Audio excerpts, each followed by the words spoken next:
speed SEO audits.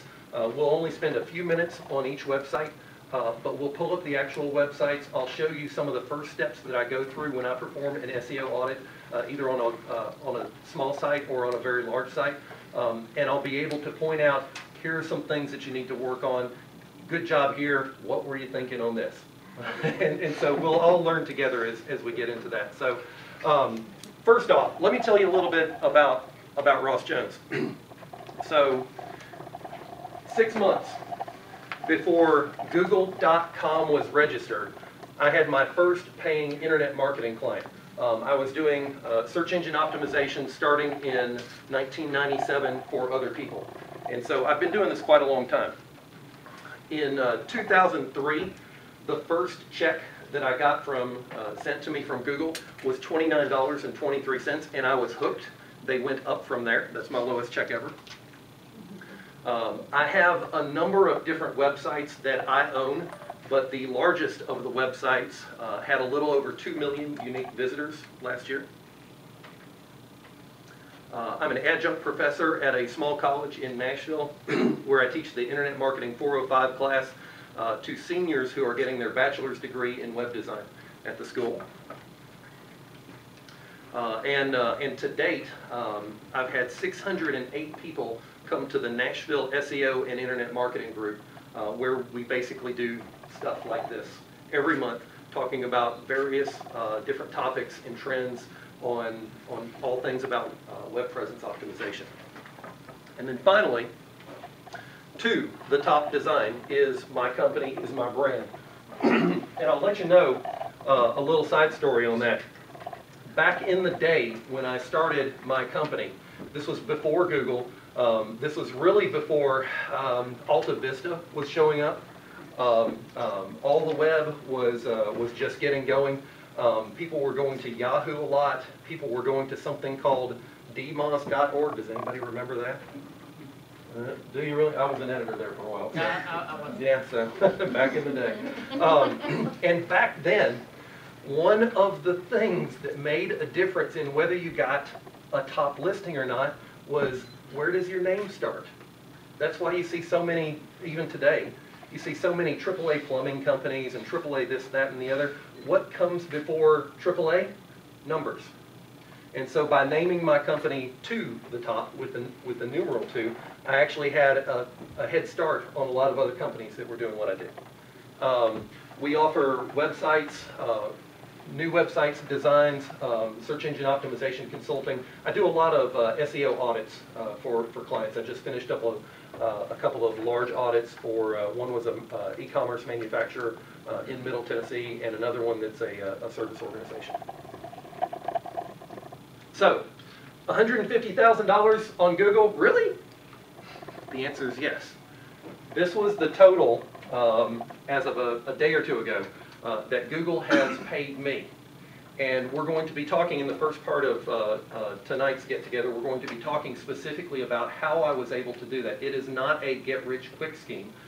However, it has kind of been a get-rich-slowly scheme. And I'll step you through exactly what I've gone through. I'll show you one of the biggest mistakes which almost ruined my marriage and how I recovered from it. Before we get into the details of how this works, you need to understand Google AdWords. How many of you guys are familiar with Google AdWords, their pay-per-click advertising program? Okay, so just to make sure we set a baseline, when you go to Google and search for anything, you very often have some ads up here and some ads down here. On this screenshot, the natural or organic or editorial or free results show up right here. Nobody's paying Google to show up there. They might be paying a smart SEO consultant or marketing consultant to help them show up high, and we'll talk about some tips about how you can get here later. But for these ads right here, the merchants are actually paying Google. They do what's called pay per click. Google auctions off the top spot. And so if you sell jewelry, you might say, hey Google, if somebody's looking for jewelry, I'll pay $1 if somebody clicks on my ad and goes to my website. Your competitor might say, well, I'll bid 50 cents. And another competitor might say, I'll bid $3. and they essentially just auction off the top spot, and whoever's paying the most and gives the best revenue back to Google ends up in the top spot. Does that make sense? All right, so in 2001, I'd been doing search engine optimization for a little while, and honestly, it was really easy. A few of you guys have been around that long, and it was just like, man, everybody's talking about it, but it sure is easy to rank really well for, medical transcription service was one of my clients, and man, we were all over the place, and it was just too easy. And so I started thinking, well, maybe I need to try to get into some more competitive areas where there's more information on the internet. I want to know if I'm any good. And right about that time, we had the situation of 9/11, and so out of an honestly patriotic spirit, and partly out of, I wonder if I'm any good at this SEO stuff, I built usaflagsite.org. And within a month, I was on the first page for American flag, US flag, USA flag, patriotic pictures, and all kinds of stuff like that. And I said, I must be pretty good at what I'm doing. and so I continued to work on the site and build it up because it was kind of a testing ground for me.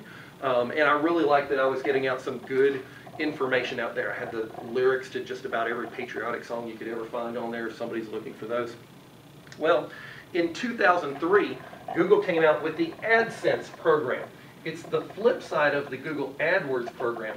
With AdWords, advertisers are paying Google to have their advertisements show up on Google. That's how Google makes, what, 98% of their income? They make $1 bazillion a day on the AdWords program by getting advertisers to pay them. In 2003, Google said, hey, website owners, publishers, if you'd like to run these same ads on here, we'll do a revenue share with you.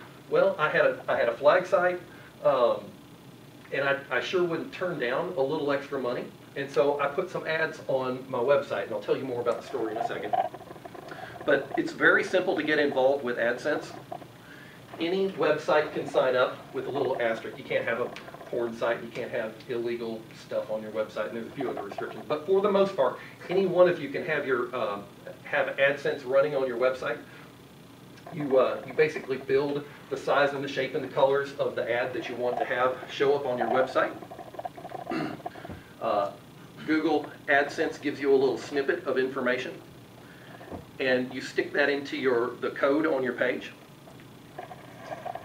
And so when I put the code for their ads on the page, Google takes a look at the information that's on my page, and they run the ads. And since it's a page about flags, I get flag ads. Does that make sense? They split the advertisement money. They essentially give about half to the publisher. So if you own a website, how many of you guys said that you do AdSense, or you've ever done AdSense in the past? Okay, about a half dozen hands here. So you know what I'm talking about. It really is a way that you can make some nice money. I'm living proof of it, and I'm not one of the 1% up there that's really just absolutely blown it out. It continues to be a nice source of income for my family. But in order to make any decent money, and those of you who have tried AdSense, you already know this, there's two main things that you've got to have. First off, you've got to have traffic. If you've only got 100 people coming to your website every month, you're just not going to make money. Because a lot of the clicks that I'm getting, it's worth 7 cents. Or it's worth 80 cents. On some of my other sites, not the flag site, on some of the other sites, I can make as much as $2 and $3 and $5 a click, but that's uncommon. Over the past few years, however, I've got a lot of traffic.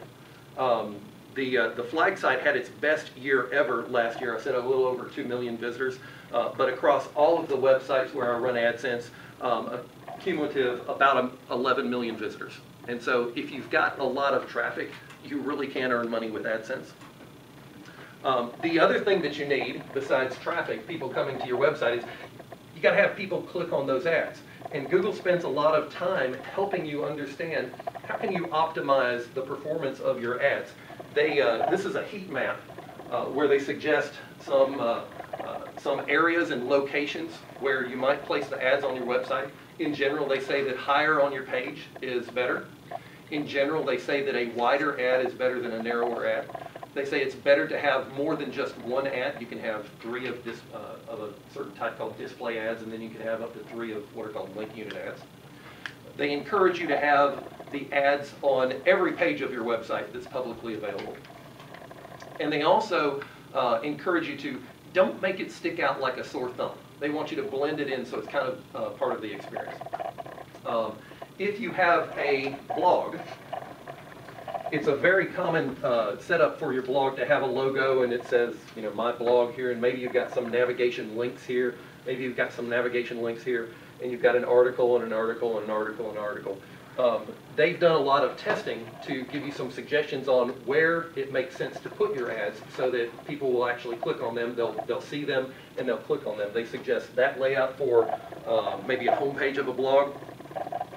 They suggest this layout for a blog article page. And they also have been kind enough to give us some case studies where they've worked with publishers, people who own websites, to see what the changes would make. So take a look at this one here.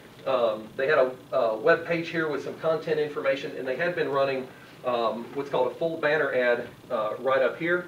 They made a change and they moved it down right here, replaced it with what's called a leaderboard ad, and then they added a second ad here, which is a text unit ad. Do you guys think that this improved the number of clicks? We call it the click-through rate, CTR, click-through rate, or you think it, how many of you guys think it improved the click-through rate that they were getting? How many of you guys think the click-through rate went down? How many of you guys think it was about the same? It's not a big change, right? But this is what the case study tells us, was that their click-through rate, the number of clicks that they were getting for the same amount of traffic, went up 20 to 30%. So that's a nice improvement. If I'm making $10 a day, that's an extra $2 a day in my pocket, right? And I'll take that. If I'm making $100 a day, I'll take that too. Here's another one. They were running the leaderboard right here. They didn't change the position. All they did was they removed the border and they blended in the same color background. Who says it went up? Who says it went down? Who says it stays about the same? Not a big change. They didn't change where it was. What do you think? Went up. Dramatically. Look at that. Doubled, tripled the amount of money that they were making. No change in traffic. No change in the type of people that were coming to their website. Just changing, just letting it blend in a little more made a huge difference on the amount of click-through rate that they were getting. And these are case studies by Google. I'll show you another couple quick. From here to here. Went up, who says so? Went down, stayed about the same.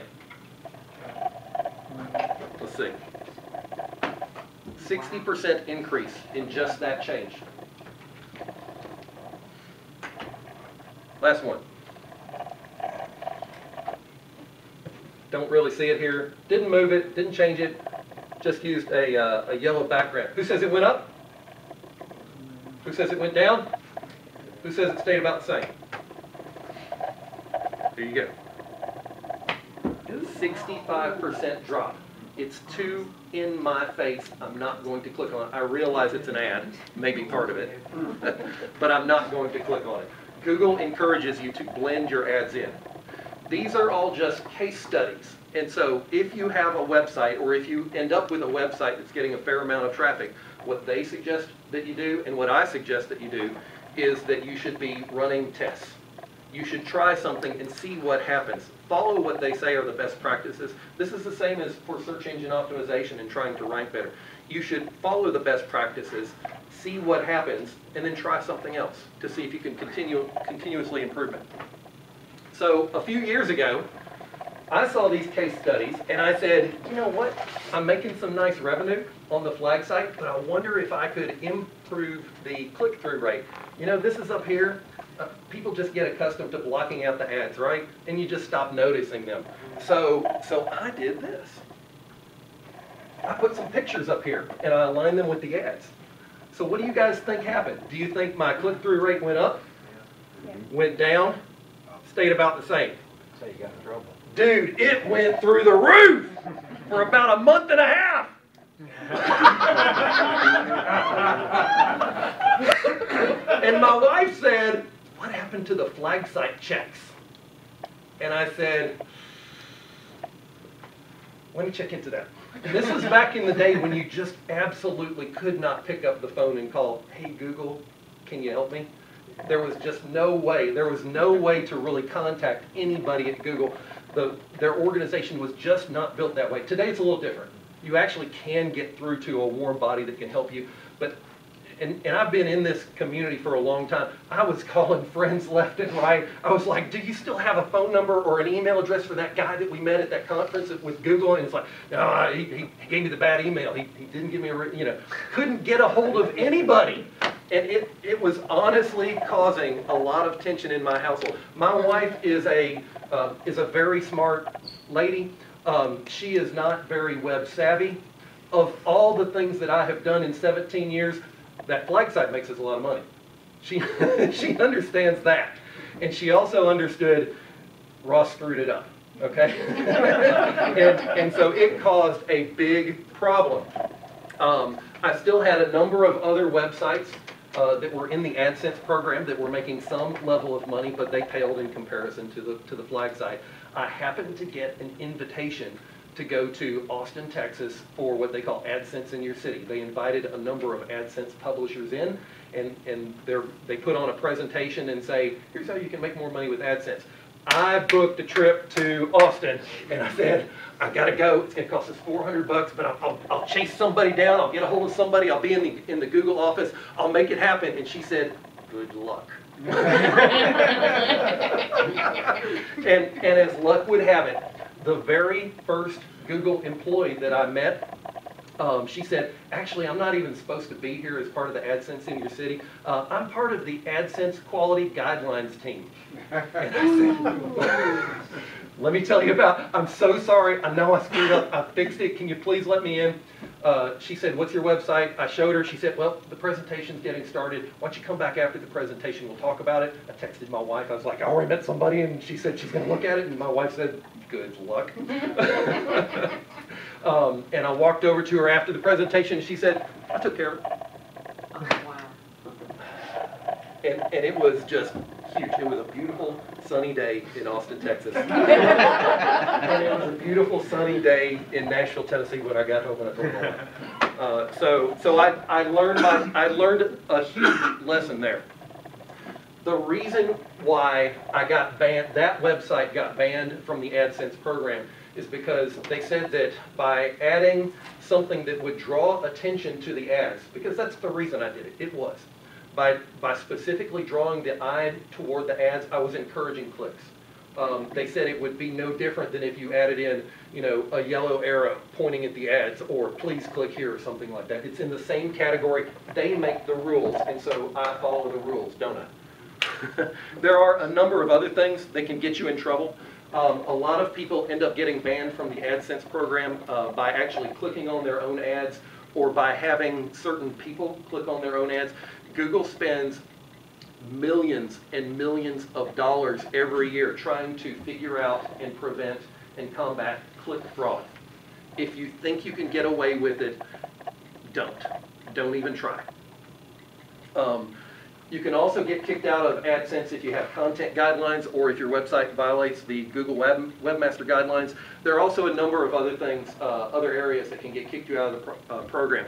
The bottom line is that you stay within their guidelines. You drive traffic to their website. You follow their best practices on optimizing the ads, and you really can make money with Adsense. This is not the only way that you can monetize a website, but for me, it's been a consistent, good source of revenue over the last, 9 years now. The program started in 2003, and since then, my family and I have taken in almost $160,000. Yes. Great. Questions on Adsense, on monetizing? Anybody? I'm going to take a drink of water. Yes, sir. You gave you some hope and you said you got unbanned. When I first got started, I don't even know what I did wrong. I know 5 years went by before I even tried to apply again. Okay. And they somehow figured out I was the same person from Yes. one of the websites. Yes. And they said, due to trouble in one of your past websites, we can't approve you. Yes. And that was like early this year, like January. Did Can they tell them what happens when you try and go there now? Try to go where? To Adsense. Isn't that when you were telling me it says not allowed? I don't remember if it was that one or not. I do remember that I went through the process and I took the code, snippet of code, put it in my site. Right. And it was on another domain, on another hosting account. Mm-hmm. And somehow or another, I don't know if it was, I've read stuff about it, conspiracy theorists are running rampant with reasons why it didn't work. However, they did say that based upon your, trouble with a previous site, we can't approve you. Right. Like me, not just a website. But And me I personally. got some insight after she told me, after this young lady from Google told me she'd taken care of it. She sat down with me and she kind of showed me. They've got a lot of internal tools, as you might expect. So they've got an entire history of not just my website, but my total account. I've got about 5 websites that make significant money with AdSense, and then I've got a handful of others that have never done anything. But she showed, well, she didn't show me, but as she was going through it, she says, I can see your account. There have been, you've been with the program for, what was that, 6 years or something when this happened. There's never been a complaint against you. You've never had a violation. You've been active in the program. It obviously looks like this is a one-time thing, and so we've got no problem with you saying you understand you violated the guidelines and you've cleaned it up, and we'll let you in. Just understand that they've got the historical data of what I've done in the past. So if I tried to do something like this again, I would probably get in more trouble than I did that first time. The first time around for me, it was just banning of the one website that was running AdSense. The way that they do bans, sometimes they will ban individual websites.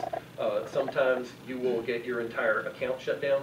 If you do get your entire account shut down, they've got a good idea of if you've tried to sign up under a different email address or a different username.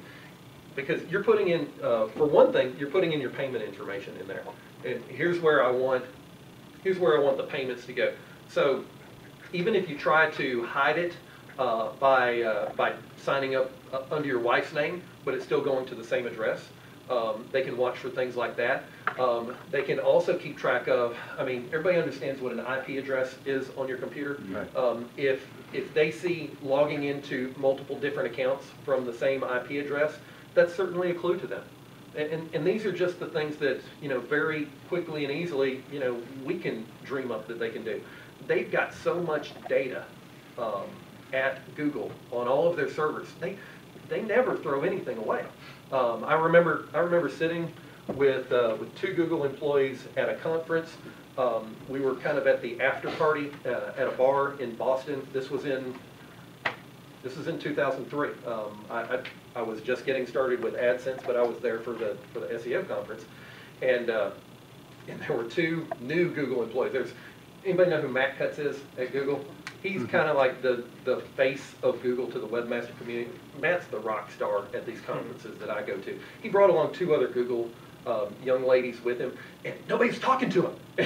And I'm like, you're kidding me. So I went over and sat down with them, and I talked to them for, half an hour, 45 minutes before anybody else came over and talked to them. One of the light bulb moments that I had while I was talking with these 2 young ladies from Google was I was talking about I'd had content on this website, and then I got rid of that website and I opened up a new website, but I put the same content up there, and I was asking about how does that work and everything, and she says, you don't think we just throw away that information that you had this content on the website over there, do you? And I was like, of course not.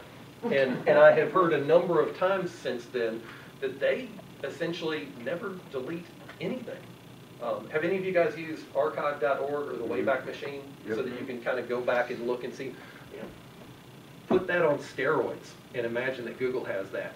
and also all the click data that Google has been gathering over the last 15 years or whatever it's been since they've been around. They've got so much information that if you had your account banned a number of years ago, do you know what it was for specifically? I have no idea.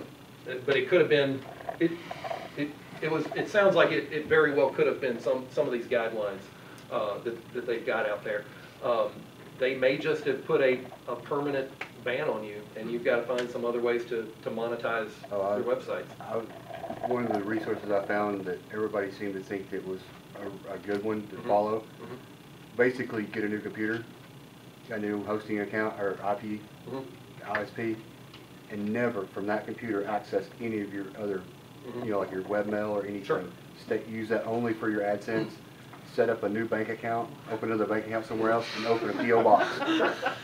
Seriously, put in a business name. I mean, he said, like, this is what you need to do. He said, it's like creating a shell corporation to hide money. You need to just be completely removed from it. You have to continue down the path. Did you register the domain? Do you run Google Analytics on that domain? They know. Well, it wasn't even the same domain that I was trying to put it on. But if you've registered, if you use Google Analytics on that domain, they know. They can make the connection. If you registered that domain with your real contact information that matches the whois information on a previous domain that you owned, if you registered that domain on the same day, at the same time that you registered other domains that Google can associate with you, if you have linking profiles that are linking to that website from some of the other websites that you own, if you're using hosting that's on the same IP address or even at the same host. So if you're using Google Business Apps or Google Sites or any of that, if you'll notice now, they're starting to partner with hosting companies. So you can go in and pick your host to verify that you own that domain. You don't have to put any information in. Well, I started following those steps, and then I got so far, and I was like, you know what? Short of getting another social security number and a new passport and a birth certificate, I think I'd have to do everything else. Right. And I'm like, is it really worth it? And that's a great, I'll answer some other questions, but that's going to be a great segue into the second part of what we're talking about tonight. The tactics of covering your trail and trying to hide ownership of what you've got from Google, that falls under the category of what we refer to as black hat search engine optimization versus white hat search engine optimization. White hat is generally following the Google guidelines, doing what Google says, not doing anything unethical, not doing anything illegal, not doing anything that, even if you think it's perfectly ethical and legal, if Google says don't do it, you know, you need to stay within their guidelines.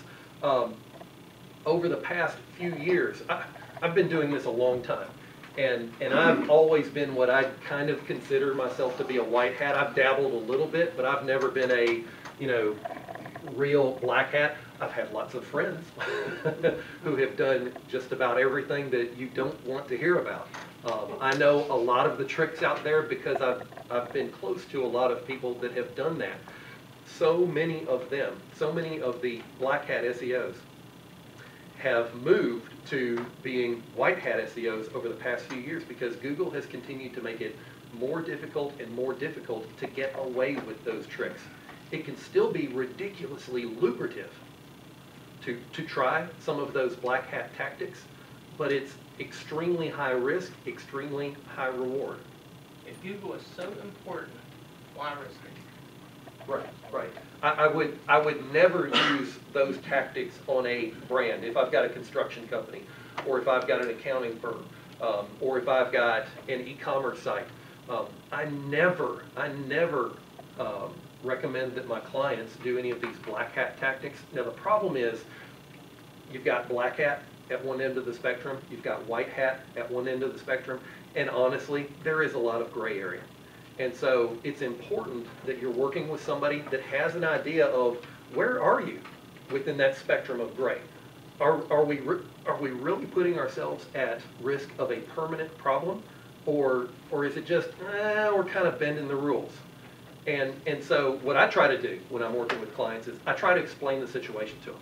I say, you know, the guidelines say this, but the problem is, you know, if you're a Knoxville, if you're a Knoxville roofing company and construction company, and somebody's searching for Knoxville, Tennessee, do you have a Knoxville address? Does your mailing address say Knoxville, TN? Okay. If it doesn't, if it says Farragut, or if it says Oak Ridge or something like that, there is almost no chance of a Farragut roofing company showing up when somebody searches for Knoxville roofing company.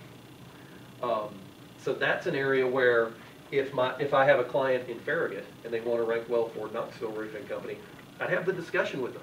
You know, Google said, you know, this is the way that Google works these days. And if you have a Knoxville-based business address, it's going to be a whole lot easier to show up. Some companies will just go ahead and get a post office box or a mail drop or something like that. Has anybody ever heard of a virtual office, co-sharing?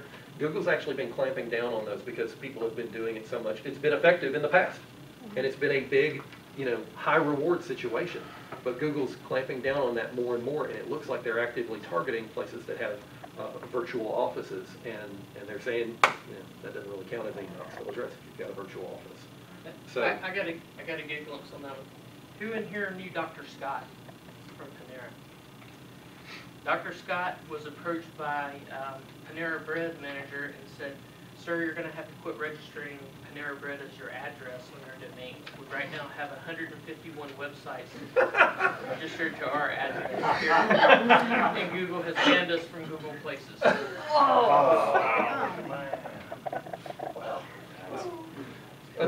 you had another question back here about Adsense or something? You had mentioned, or I thought that you had mentioned that they look at the content on your web page. When you put the code snippet on your page, and Google essentially looks at the content that's on your page, and if it's a page about flags, they generally run flag ads. If it's a page about roofing, they're going to run ads for roofing or related things, in general. And along those lines, so if I had a roofing company, would my competitors' ads show up on that? It's certainly potential. In general, if you've got a website where you are selling a product or a service, like a roofing company or an accounting firm or an e-commerce site, in general, I would say, don't do this. Don't run ads. You've got something else that you're trying to promote, make money with. The reason I wanted to talk about this is I think it's an interesting story to share with you guys. It's part of how I was able to come up with multiple diverse revenue streams to support myself for the past 15 years that I've been doing this. However, my main brand is tothetopdesign.com. I sell web design, redesign, search engine optimization consulting, SEO audits, social media optimization. That's what I sell on To The Top Design. I'm not running ads on that website. I make money by people contacting me and hiring my company for our services. Does that make sense? So that's what I was just like right. wondering how that competition. And so that's a general rule of thumb. However, Target.com sometimes run Google ads. A few of the other large retail e-commerce sites actually do run some of these ads like that. I would hope that they have put in a ridiculous amount of time and money in testing and figuring out, they'd rather sell, they'd rather sell, a cat scratch post at Target.com than have somebody click on an ad and give them 15 cents. But they probably figured it out that if we do it this way, we're going to maximize our total revenue without cannibalizing our product sales. But as a general rule of thumb, if you have a product or service to sell on your website, I would not be running ads like this. But if you've got an informational website, fantastic. Yes. In light of the blending, yes. do you find that the text ads do better than like media, pictures? No. I use the text link unit ads sparingly. I primarily use what they refer to as display ads. Let me see if I've got a quick screenshot.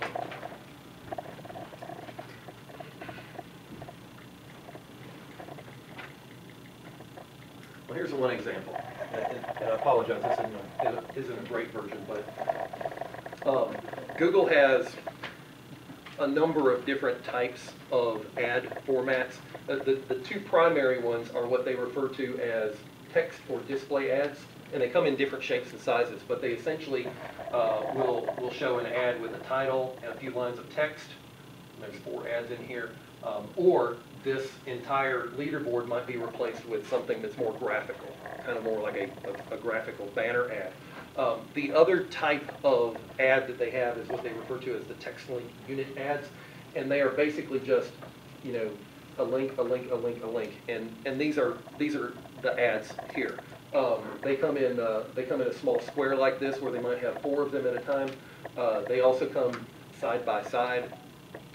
I use those sparingly. On my flag site is not the best one for me to describe how I use those, because the flag site needs a major overhaul. It's very difficult for me to update the content and change placement of ads on the flag site.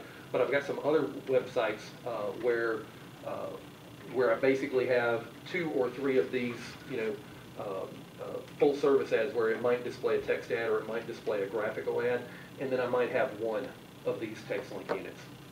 I use these sparingly, but it's also one of those things where you really need to test it.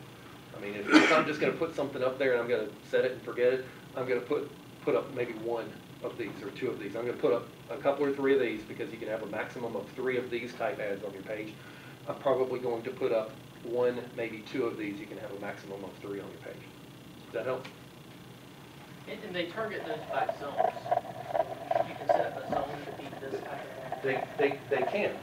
The other thing that happens on Google AdSense ads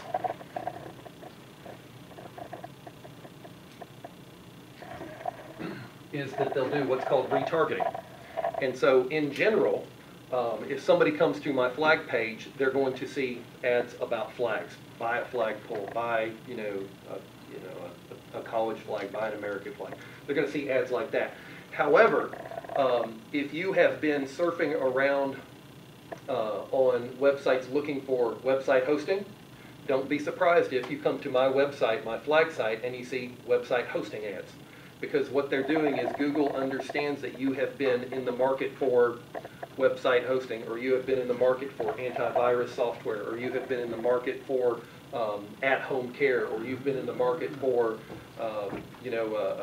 exercise equipment. And when you come to a page that has Google AdSense on it, if Google recognizes the visitor, that they've got a history of looking for a particular type of thing, then they will show ads unrelated to the content. They'll show ads related to your browsing history. Does that make sense? And it can be very effective. It can be spooky. But it can be a very effective way for the publishers and for Google to make money. Good question. And for the companies advertising in Adwords. Sure. To get their ads displayed. Sure. A couple pages back, you had showed where you said they had blended in the ads, like right there, where they took away the frames around them. Right, like that. I thought I remember reading that they said you shouldn't do that, to where the customer doesn't realize that it's an ad. They say that you should blend it in. However, what they tell you is that you need to make sure it's not disguised as an element of your website. So, for example, this is probably a good example. These text link ads. Let me find one. These text link ads. They're just 1 or 2 word links. All right. And so it's very common that somebody might have their main navigation looks just like that. And so in the past, what people have done is they'll have home, about, services, and then they won't have the border, and they won't have the blue background, and that's an ad, that's an ad, that's an ad, that's an ad. Products, contact us. And they will intentionally try to disguise and make it look like it's part of navigation, look like it's actual part of what you're supposed to do.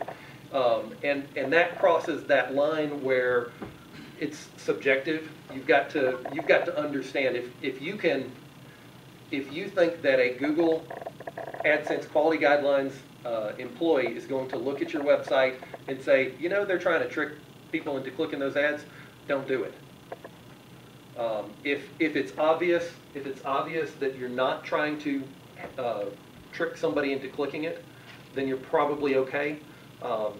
I'm going to err on the side of I don't want to get in trouble again. Right. My AdSense for me has really been a set it and forget it type thing. I don't spend a lot of time in tweaking and trying to optimize the amount of money that I make with the ads. I do it a little, but honestly, I've got other business that's profitable to me. I leave AdSense alone. It sends a check every month. The one where they had the yellow frame, the background, does that not kind of fall in the same category as your flags? How you got banned? I can see your point, but that's the Google case study. That's what they showed us. Okay. What other real quick? Can you say something like, you visit our sponsor sites? Or No. And actually, I asked her a very specific question. Because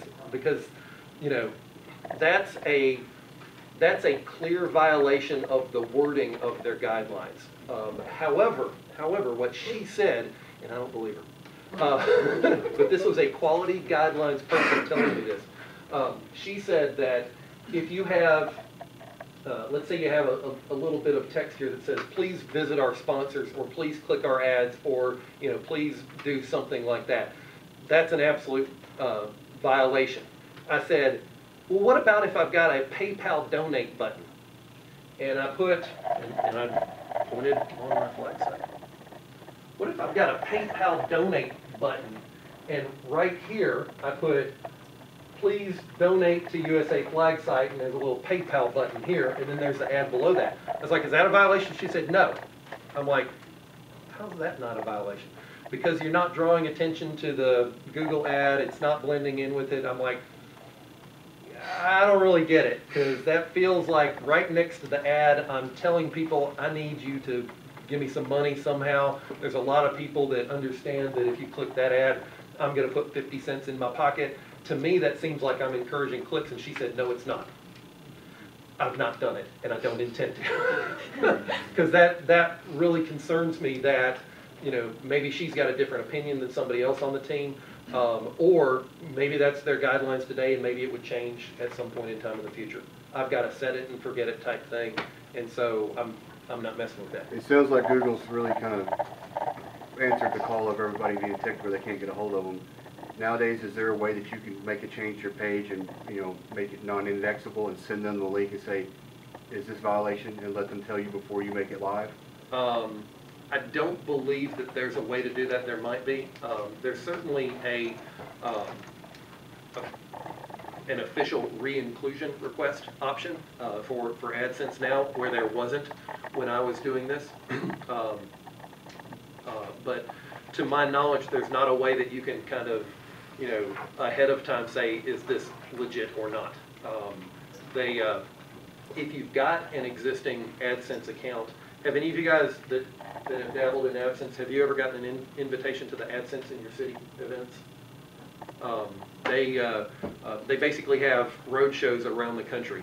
They had one in Nashville just a few months ago, and that's I went to the one in Austin, a year and a half, 2 years ago, whenever it was, when I got the flag site unbanned. They had one in Nashville just a little while ago. They put on a presentation, show you the heat maps, and say this is better for presentation, this is what's coming and stuff like that. And then you also get some one-on-one time with a Google AdSense team member, and you can go through specific sites. That's about the only option that I know of, and that's not a realistic option for you. Yeah. So I don't know of a they good definitely solution. operate on it's better to ask permission than forgiveness. Anything else, or we'll move on to the next. Was this good? Was this helpful? Yes. Okay. Very helpful. All right. Well, let's talk about how we get that traffic from Google. So first thing I want to do is there is a fantastic video that we're going to watch. It's 3.5 minutes, and it explains what is search engine optimization. I know this is going to be rudimentary for some of you in the room, but I think it also sets a really good baseline to understand. Let me make sure volume's up. Hopefully it's not going to blast us out. Let's try. That you're a librarian, but not a normal one. You're a librarian for every book in the world. People depend on you every day to find the exact book they need. How do you do it? You need a system. You need to know what's inside every book and how books relate to each other. Your system needs to take in a lot of information and spit out the best answers for a patron's questions. It's not an easy job. Search engines like Google and Bing are the librarians of the internet. Their systems collect information about every page on the web so they can help people find exactly what they're looking for.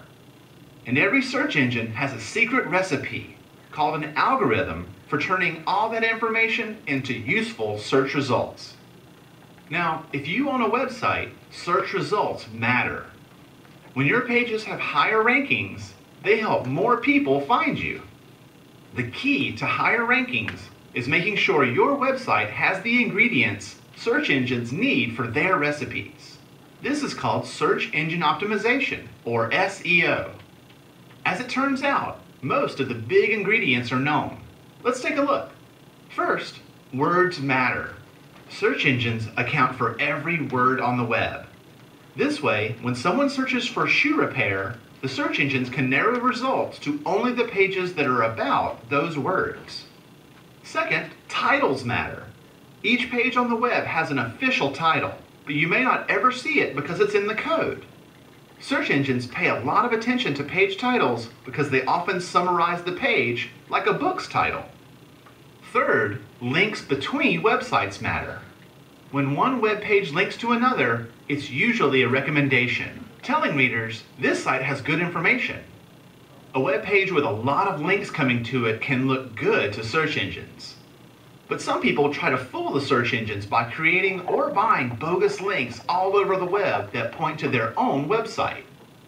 Usually, search engines can detect when a site has a lot of them, and they account for it by giving links from trustworthy sites more weight in the recipe. Fourth, the words that are used in links matter too.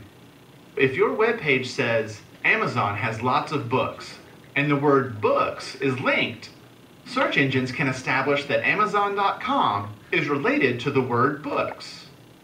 This way, when someone searches for books, that site will rank well. Lastly, search engines care about reputation.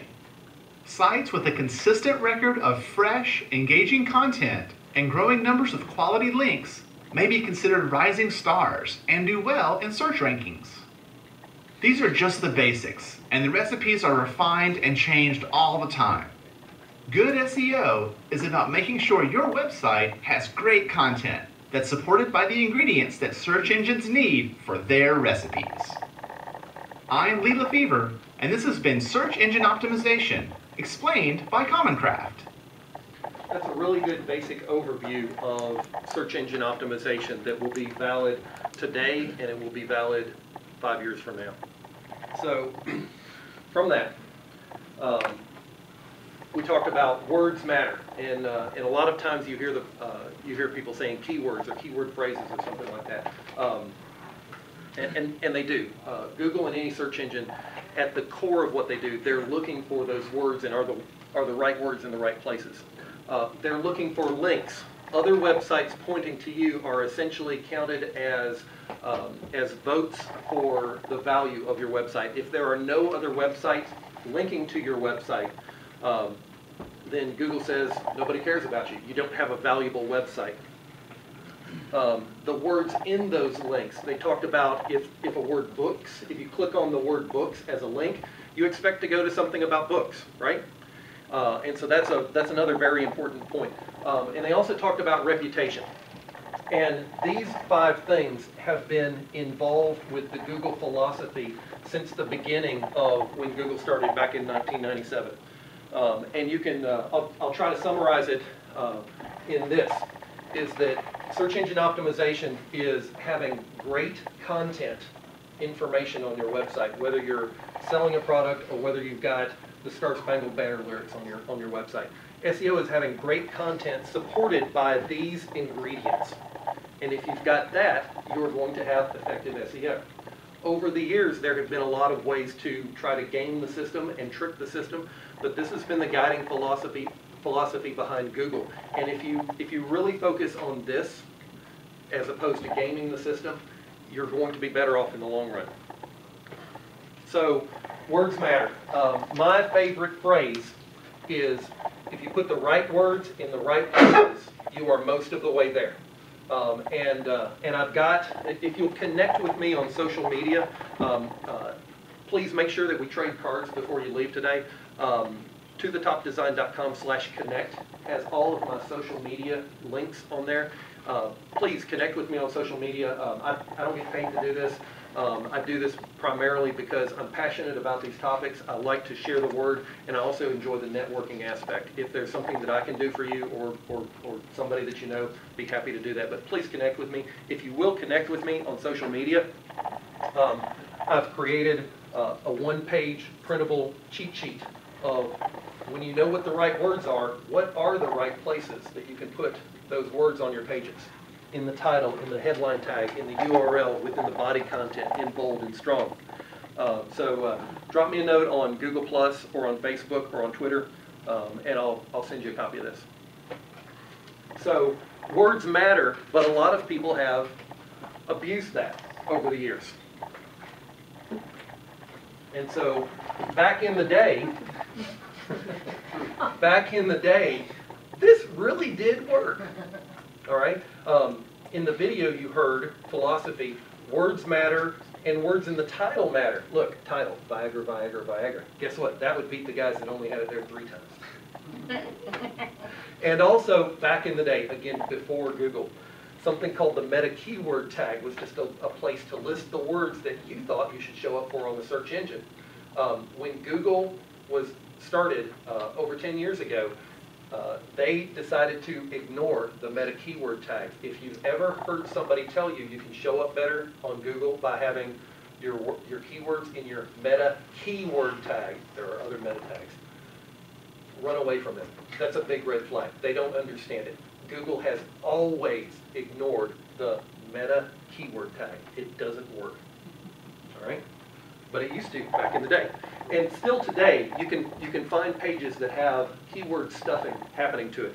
It might be, if you want to buy if you need a roof in Knoxville, we've got the best roofs in Knoxville for anybody that's looking for a roof in Knoxville.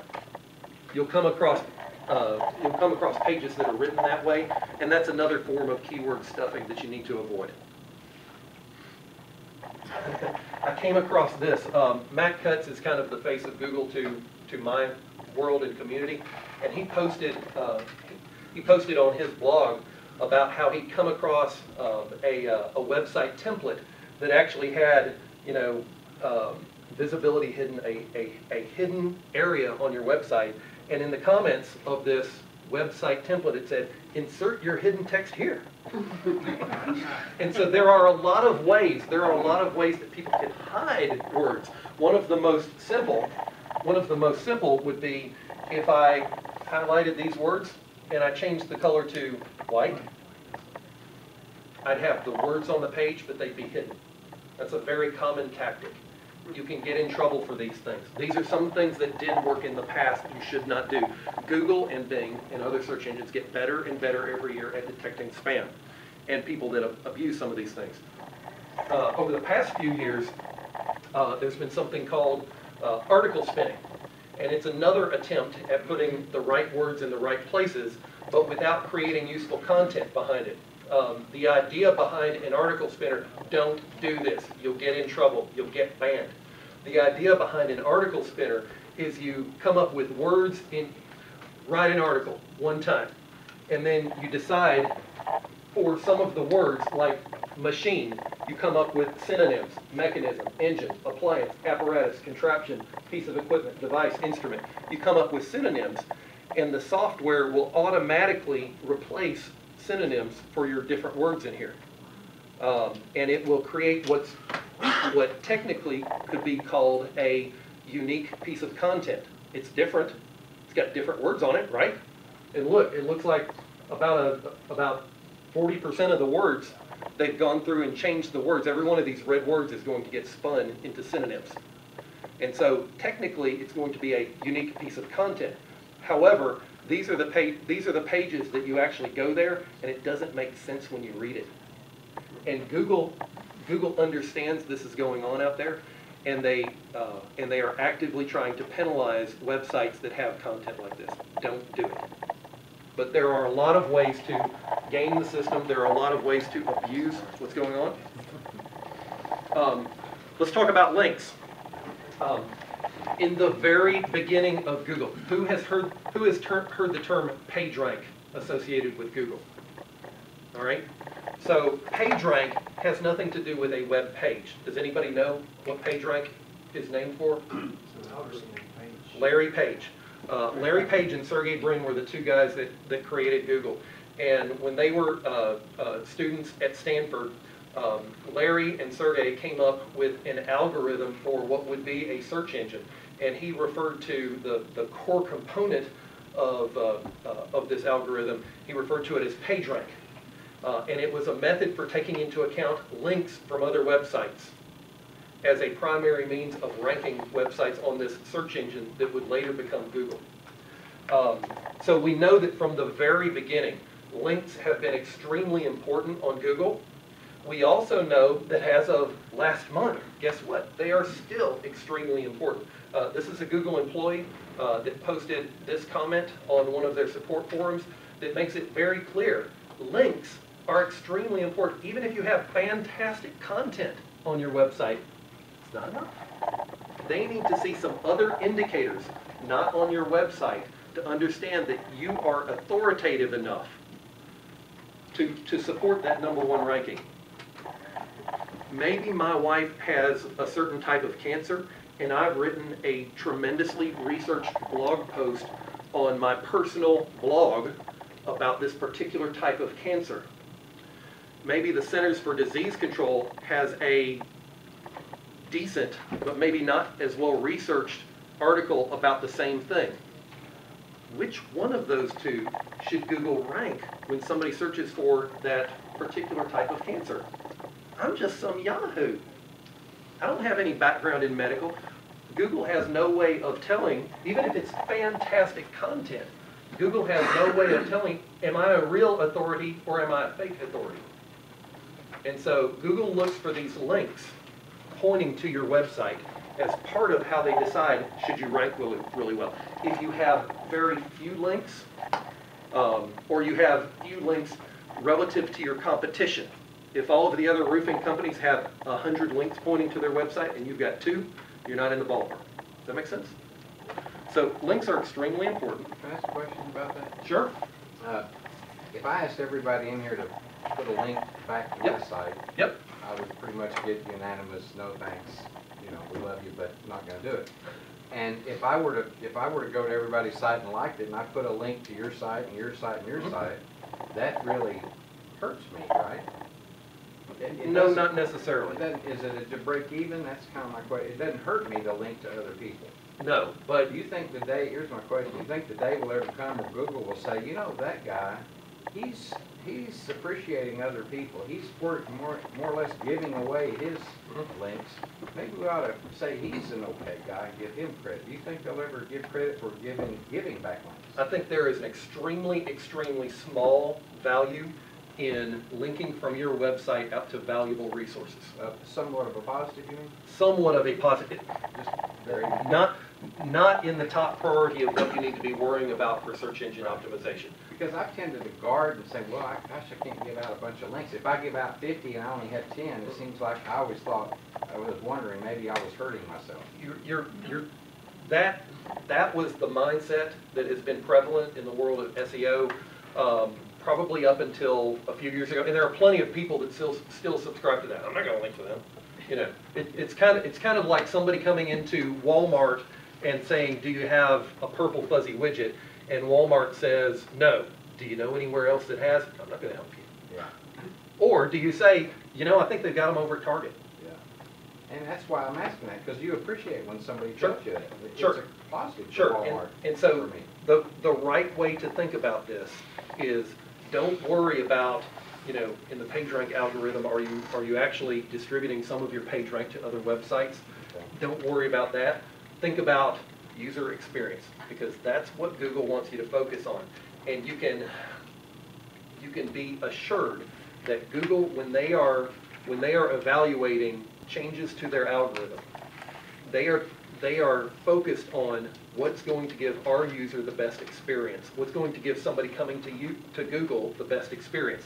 And that typically means we're going to try to reward websites that are valuable resources to visitors. So the better your website can be, Google's going to like it more.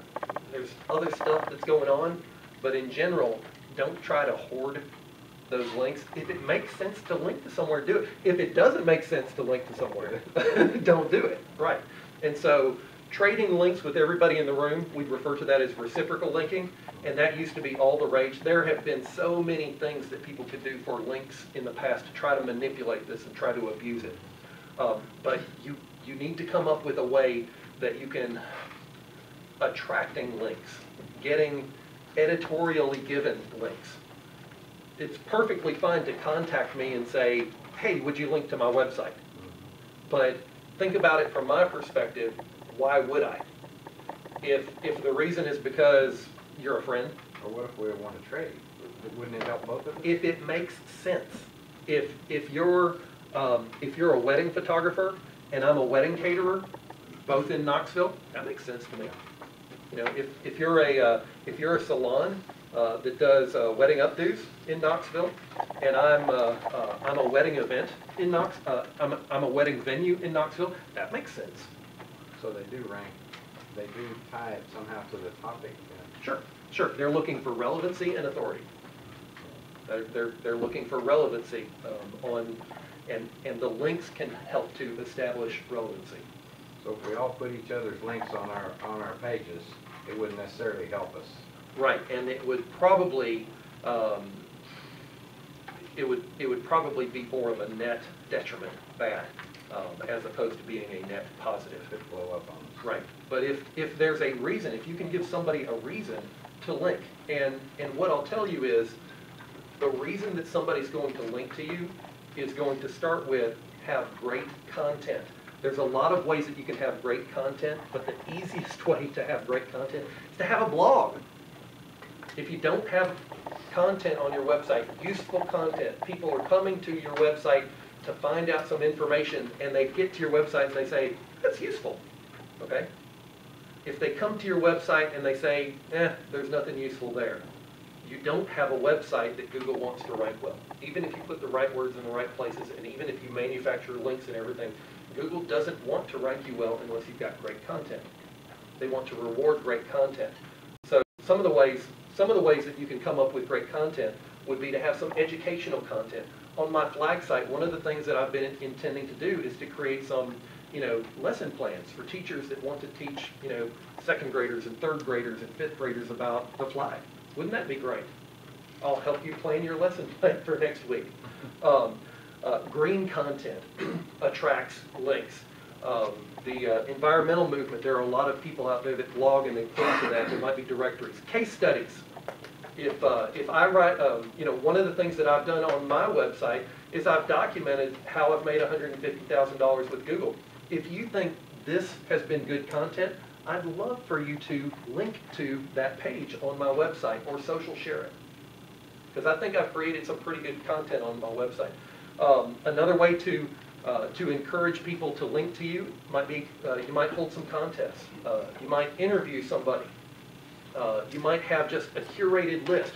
Here's 50 great resources if you're looking for blah, whatever. And then if you promote that, not just create the good content, but let people know about it. And so that's a situation where I've got a lesson plan that a third grade teacher can take into her classroom. She's got 3 things that she can print out. 2 of them are for her kids to color. It's got a listing of here's what you're going to teach the kids and everything like that. It's some fantastic content that will actually help that third grade teacher. Guess what I need to do? I need to send an email or pick up the phone and call a bunch of third grade teachers. Does that make sense? Let them know I've got that content. If I promote that content, a bunch of them are going to have websites, either as part of their school or a personal website. Some of them will link to me, even if I don't say, please link to me. But if I promote that content, yes, sir. How do you link to somebody? How do you link to somebody? The concept of a link is just, it's something on your website that somebody clicks on and they go to that other website. And so it depends upon how your So website it's like a sharing or like Oh, follow me or? well, kind of. It's, you know, if I write a blog and I just wrote a book, or I just read a book. You know, I just read a book, Lee Child's Jack Reacher Second Son book, and I got it at Amazon. And if you're interested in the book, click here to go to Amazon and get that book. And I put that on my blog. Somebody clicks on Amazon, clicks on whatever, and it takes them from my website to Amazon. That's what I'm talking about as far as a link. And To Amazon. It's that's not an about- embedded link on your web page or some other it way. could be. Amazon, it's about- Right, I mean, how you actually place it there depends upon how your website is built. But it's just something that somebody can click on. It might be an image, it might be just some words, it might be in a navigation menu, or it might be in the middle of a paragraph or something like that. Somebody had a question back here. Yes, sir? How important is registering as a search engines? Mhm. And you have to build your accredited website, how important is it to register with the? It depends on what you're talking about. Back before Google, it was extremely important to do something that was called submit your site to the search engines. That was extremely important 15 years ago. And then for about 10 to 12 years, it really was not important because Google didn't need you to submit it. They could discover it on their own because they follow a link from my website to your website. And they discover content on your own. And there was actually a great debate amongst the SEO world. Was it, did you get a bonus? Because Google had a place where you could submit your information. Did you get a bonus if Google actually discovered it as opposed to if you submitted it? So there was a great debate, you know, on 0.001%, you know, of value. But however, you don't need to do that anymore. You don't need to submit your website to Google and Bing anymore. However, there are some things that you can do to verify, especially if you're talking about local search engine optimization. How many of you guys have a product or service where you very specifically focus on a local area, a geography? Knoxville, East Tennessee, something like that. About a third of you, and the rest of you, if you have a local focus as opposed to really a nationwide focus, there are a lot of different things you can do. Google has what used to be called Google Place Pages. It's now called Google Plus Local. It's going kind of through a transition. They're changing their product that they've got, and it's all about your local web presence. Google what? Google Plus Local.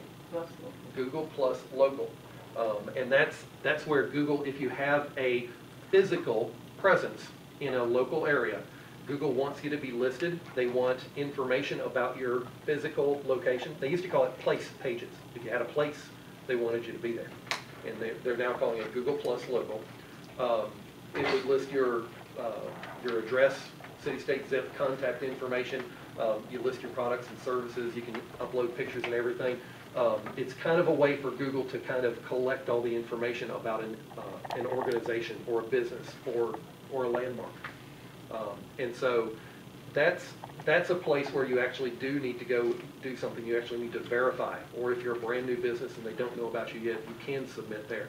That's different than, hey, I've got a website with 5 pages or 500 pages. I need to submit those pages to Google. You really don't need to do that anymore unless you've got spidering problems. There are what's called sitemaps that you can submit to Google. That's a little outside the scope of what we're talking about tonight. So if you're just talking about, I've got a website, do I need to submit those pages to Google? The answer is probably not. So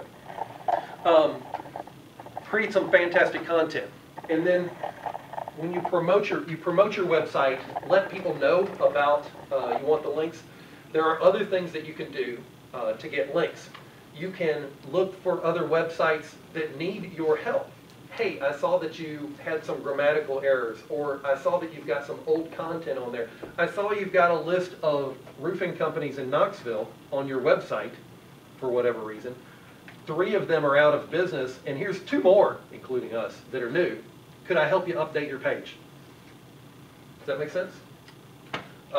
You can help somebody, and 2 of those links that you had there, they're broken links. It looks like they changed their URLs. I'll have you change those URLs if you'll list me, or it makes sense to list me. It's good if you're a member of an association, a business association, the BBB, the Chamber of Commerce, the, Farragut Business, Builders Association or something like that. High quality directories are a good place to list yourself. Yes, sir. See that as those associations usually as pictures, should they also be text? I'm not understanding your question. Like Better Business Bureau has a logo. Like you put a logo on your website? Yeah, so is that really doing them any good as an association? If you put a logo, if you put on your website, if you put a BBB logo on your website and somebody can click on that logo and go to the BBB website, that gives direct SEO benefit to BBB. That is a link from your website to BBB. And so the SEO value of that flows from your website to wherever you're linking to. So that's an example of the BBB getting a link from you. It can be marginally more SEO benefit for the target site if it's a text link instead of an image link, but I'd take it either way. However, we'll step it up a notch. It looks as if membership in the BBB can actually give you at least a slight ranking boost. Membership in a recognized Chamber of Commerce can give you a slight ranking boost. It's probably not worth it if it costs you $1,000 to join an organization just for the SEO benefit. But to answer your question about the links, a text link is a little better than an image link, but in your case, what you're talking about, that benefits the BBB and not really you. Okay? So there are a lot of free directories. A directory is just usually a list of links, and there are a ton of free directories. If it's free, it's probably not valuable for you to get a link from that directory pointing to your website.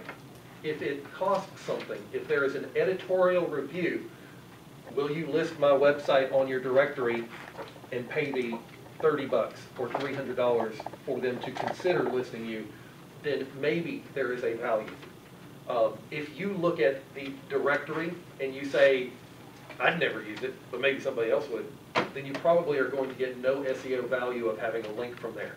On the other hand, if you look at the directory and you say, well, this is really useful, I'd use this, then there's probably some value of you getting a link from that directory pointing to your website. It can be great to have guest posting opportunities. There's another SEO guy in Nashville that he's just starting up a new brand, a new company for himself, and he's asked me to guest post. And he and I are essentially competitors, but I'm going to write a guest post probably on Google Plus Local because that's a new topic. He's going to get some great content to put on his website, and then down in the bottom it's going to say, an author credit. Ross Jones is an SEO in Nashville that does blah, blah, blah, blah, blah, and it's going to have a link to my website. He wins by he's getting good content to put on his website. I win because his website is going to link to me. So guest posting could be great. There's a lot of other ways that you can get links to you. Here's one example of how you can get a link. Everybody heard of these guys? Home Depot? Yeah. Okay. So if you go to Home Depot and you buy carpet or a roof or something, they'll install it for you. You know that? Right. So Home Depot has this nationwide network of installers. One way that you can get links is contact websites, contact relationships and say, hey, will you link to us? And that's exactly what Home Depot did. Home Depot sent this email out to all of their installation partners and said, hey, will you link to us? That is a fantastic concept. However, they screwed up the way they pulled it off. They screwed up their implementation. So the concept of, hey, installers, will you link to us? That's perfectly fine and legitimate. Good idea. However, in here they said, hey, installers, please note that the link does not have to be visually indicated. Not visually indicated. What's another word for that? Hidden. The Home Depot SEO guy said, you can hide that link on your website if you need to. Holy cow. Here's the other thing that the Home Depot SEO guy said. Linking to the Home Depot website will benefit you, our business partners. Guess what? That's wrong. That's a lie. And he even said, by increasing the page authority of your website. Again, that's wrong. Installers linking from the installer website to Home Depot benefits Home Depot. It does essentially nothing for the installers. If you put a hidden link, a link that is not visually indicated on your installer website pointing to the Home Depot, it can get you banned from Google. This is what Home Depot sent out to their partners. They get paid. No. The partners are in jeopardy, right? Partners could be in jeopardy. It was a big deal. I've got a small client. She's been a client for a while. She's actually got somebody else that does. She also has a consultant that's in her. She has a very niche specific industry. She also has a consultant that works for her, and on that consultant's website, she has the words, we offer SEO and website optimization services. So my client, I work with her a little bit, and she also has somebody else that does SEO for her. So that consultant sends her an email and says, hey, I want to leave our comments on these blogs and sites to help us move up in the search engines. And my client told me, she sent me over a list of this stuff. And I said, why don't you forward that email to me and let me take a look and I'll see what's going on here, because that doesn't sound right. She listed out 7 websites, 7 blogs where, have any of you guys ever gone to a blog and you've seen the comments on a blog? Have you ever done that? A lot of times you can post a comment there, and sometimes there will be a link back to the poster's website, okay? And so that's what she was talking about doing. First off, that's something that has, in general, worked in the past. Google has very much scaled back how much that is worth to where it is of negligible SEO benefit. The other thing is that she listed out some specific websites where she was going to do it. I looked at all of them, and there's a little technical thing on most blog post comments that essentially says, hey Google, any links on my blog to somebody else's website, don't count them. It's called a no follow tag. And every one of these websites that this consultant listed had a no follow tag on it. That means that every one of these websites, it's fine to leave a comment there, but my client, the client of both me and of this consultant, if she did that, she was going to get zero SEO benefit from that. Maybe she get a little benefit on visibility. Maybe she strikes up some relationship. That's not what the consultant was telling her. You see that? So here's the nugget of wisdom to take away from that. Oh, I know what you should be doing. I used to be the lead SEO for the Home Depot Corporation. Trust me, I know what to do. So I have met very few web designers ever that didn't say, oh yeah, I can help you show up better on Google. Some of them certainly can, but most people that say they can help you show up on Google, they struggle with getting everything right. Even if they say very specifically, I'm an SEO consultant, I'm an SEO expert, I've got SEO experience, a lot of the people like that don't have the right type of information. Or maybe they've got the concepts down. Hey, let's send out a link request to our business partners. That's a great concept, but they pull it off the wrong way, and they can actually get you in trouble. So just be careful about that. I do have a few resources that I trust that I'll let you scroll down. SearchEngineLand.com is on my daily reading list. I also have them on social media to try to keep up with them on a regular basis. They have very good articles. They have a number of different authors that are involved with them. Webmaster World is a little more technical, but it is the website. It's a big bulletin board. It's a forum. Webmasterworld.com is the place where I really taught myself SEO back in the day. There is some tremendously valuable content and information there. It can be intimidating to somebody who is just dabbling or just learning, or just getting into SEO. But it is a fantastic website. Eric Ward, a Knoxville boy. Eric Ward is generally recognized as the top expert on linking in the world. And he's a Knoxville boy. He happens to be in Florida this week. But he has some fantastic information. And he's very expensive, but he creates a lot of great content on his website for you to read for free. If you read everything that Eric Ward writes, you will know what to do and you will be successful with search engine marketing. And I'm going to list a new website, imarketingclass.com. I created this website this last year for my students that take my internet marketing class. I curate the information, so I make sure that they don't put up anything there that's incorrect. It can be a good resource if you're just getting started.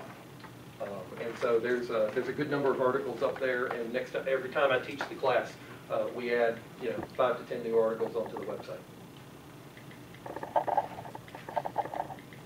A few more tips. If you create some great content, information, they might be videos, they might be articles, they might be interviews, they might be blog posts, they might be case studies. If you create great content, you are well on your way to showing up better in the search engines. And if you show up better in the search engines, it means more targeted traffic coming to your website. It can mean that your business is going to grow. It can put more money in your pocket at the end of the day. Yes, sir. Question about, you said about on Google. If you care about showing up well on Google, you need to be spending time on Google+. You need to be making connections. Please connect with me. You need to be making connections on Google+. You need to be posting some information on Google+. If you're currently using Twitter or Facebook to promote your websites, your business, treat Google+ the same way. I know it's one more thing to do. I know there's not enough hours in the day, but honestly, Google will continue to do things to incorporate Google+ into the main Google results. They will do things to encourage more and more people to use Google+. Get on it today. You will be an early adopter, and a year from now, you'll be saying, wow, thank goodness I got into Google+. If you go to thetopdesign.com/connect, you'll see a link to my Google+ personal page. Please connect with me there. If you want a copy of that infographic, I'll be happy to send that over to you. Also, there's a Google+ page for my business. If you please do that, I'm going to start doing some video webinars on a regular basis, and I'd love to interact with you through that as well. So you need to promote your fantastic content, and a great way to do that is through social media. Here's a couple of pieces of fantastic content that I would love for you to share. If you've got a blog, I would love for you to link to thetopdesign.com/howIgotGoogle to pay me. Actually, I think it's me. I also, on my website, I told you that I run the monthly meetups of the Nashville SEO group. And I've got a page on my website that people share on a regular basis. And guess what? I've moved up the rankings when you search for Nashville SEO. Guess what shows up first? It's this page on my website where I'm offering a free service that every month we get together and we talk about stuff like this.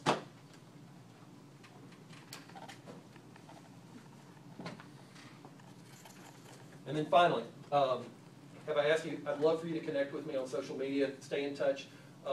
If you have need for audits or consulting websites, that's what I offer. I'd also love for you to share this content that we've gone through tonight. Any of the content on my website would be fantastic, whether you link to it, or whether you social share it on Google+, Twitter, or Facebook. I'd really appreciate it, guys. This is the end of the second part of our of what we're doing tonight. We're going to take a few minutes for a break, and then we're going to come back. I know we've kept you a good bit tonight, but if you come back, we'll pull up some of your websites, and we'll take a look, and I'll try to make some specific recommendations. Thanks, guys. Good job.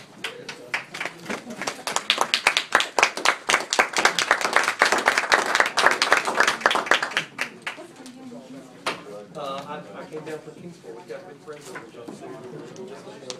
here.